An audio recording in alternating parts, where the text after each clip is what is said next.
Welcome back now for our roundtable with our WPTV political analysts, Mariana Mancuso and Brian Crowley. Your take as we head into the debate in a few hours. We'll begin with you, Brian, on which candidate among the Democrats there, and a new face tonight, Michael Bloomberg, who's plastered Florida with his ads. Your sense, knowing Florida as well as you do, who you think might have the most traction, and I'm not talking just about polling, but as you sense the issues, what are important to voters here, any early thoughts on that? You know, I think tonight is a big night for Florida Democrats watching Michael Bloomberg. You know, they've already watched the other people debating, and what many folks may not realize is that early voting has already started in this state. So, you know, I think that tonight, especially those Democrats who haven't made up their mind or support a candidate but are willing to look elsewhere, this is Michael Bloomberg's night to sell Florida Democrats. Mariana, the Bloomberg factor, your take tonight. Well, Bernie Sanders is surging in the polls, but everyone is only talking about Michael Bloomberg, so I'm sure it's sucking some wind out of his sails this evening. But I think it's going to be interesting. This is the first time that we'll see him on the stage, and we'll see that he's actually paying attention to all of the voters, not just Nevada voters, because he's in fact not on the ballot tonight. Very much we talk about campaigns, and this certainly for the Democrats is the arch progressive wing of the party versus the centrist. Michael Bloomberg trying to fill that role. Amy Klobuchar saying, wait a minute, so is Pete Buttigieg. Joe Biden saying, wait a minute, we're the centrist and we've been here the long haul. But as you look at the makeup of Florida, and you look at that battle, in that sense for Democrats, who do you think, given the history of our state, probably not a name of a candidate, but in terms of centrism or progressivism, which message sells more, do you think, in Florida? Well, I think Florida trends mostly toward the middle. Mm-hmm. I think, especially among Democrats. I don't think, is there a segment of hardcore Bernie Sanders voters? Sure.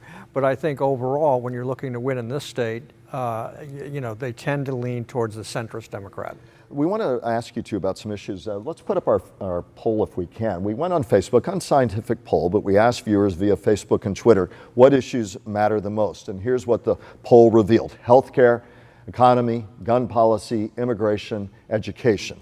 And we looked at those, and healthcare came out on top. Not surprising. We've seen that in national trends and here as well. And tonight, our viewers, those of you watching this, are going to hear a very fierce debate, no doubt, about Medicare for all and eliminating eventually private health care insurance, the Bernie Sanders, Elizabeth Warren prescription, or the more centrist point of view. It's going to be very interesting to me, Michael Bloomberg in that centrist camp, all of them elbowing for room and space on who can carry that message to the finish line, Mariana. It's going to be interesting. Bernie Sanders has touted his health care bill almost every single debate by reminding us that he wrote the damn bill.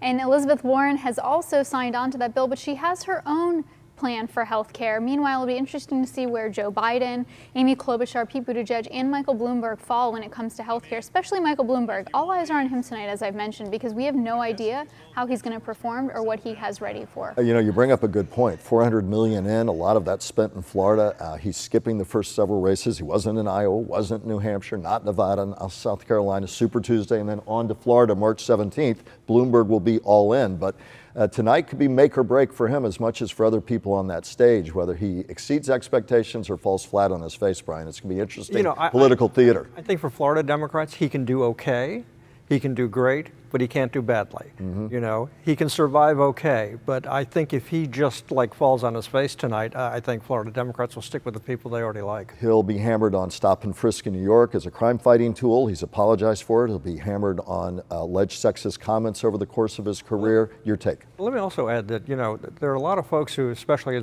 among South Florida Democrats, who happen to hail from New York. So a lot of these folks, they know New York, they know the mayor, they have some sense of him. So he's not a stranger, at least a certain segment of South Florida Democrats. We talk the Joe Biden campaign. You would think Barack Obama wins the state twice. He's ridden his coattails at every stop, talks about the fact of what they accomplished, and yet many people are saying, can he resuscitate and revive the campaign, whether it's Nevada, South Carolina, on to Super Tuesday in Florida for Joe Biden? You know, I think Joe Biden's in a lot of trouble. I think, you know, where Jeb Bush had his please clap moment as his campaign was falling apart, I think Joe Biden's on the verge of having his please clap moment. It looks really tough for Joe Biden unless he does something really remarkable tonight. Mariana, Florida is not until March 17th, Super Tuesday. About 40% of the Democratic delegates will be allotted, but we're such a big battleground state. Talk about wherever we are on the calendar, mid-March for Florida, the importance of Florida. Florida is always important, first and foremost, because we like to remind America that we know how to vote, and we will be voting on March 17th.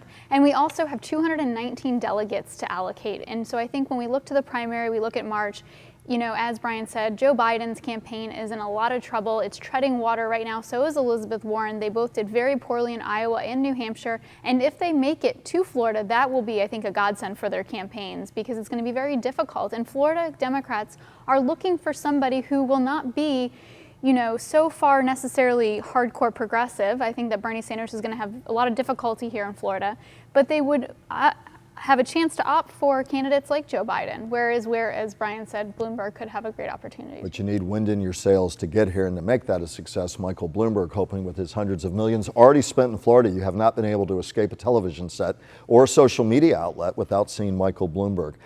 Tonight, we should note for fun that Michael Bloomberg has a home in Wellington, yeah, because his daughter is equestrian. So.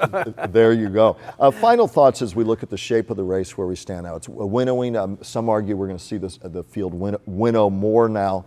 Final thoughts for our viewers on what you want them to look for tonight, to listen for in this debate, and with kind of the Florida-centric spin to all of that, right? Well, I think this is the night where, you know, the previous debates was mostly talking about policy with the occasional little jab at each other. I think tonight's going to be a lot more jabbing and a little less debate. I think people are going to be challenging each other really fiercely tonight, and I think we want to see who comes out of that well and is able to hold their head up when all's said and done, but don't get so ugly that they seem like they sound like Trump. I asked our guest, Democrats, many in the Democratic establishment worry that Bernie Sanders, leading in national polls, will not be able to carry them against the finish line against President Donald Trump should he be nominated. Republicans, who do you think, Mariana, they worry about most at night? Who are Republicans worried about? Yeah. Probably Michael Bloomberg. That man could outspend Trump and not even bat an eyelash, right? But also we have to look at the candidates that have that ability to move to the center to woo the MPAs. We will have final comments from both of our expert analysts who will be strapped in all year long as we head toward November, and we'll be back with more in a moment.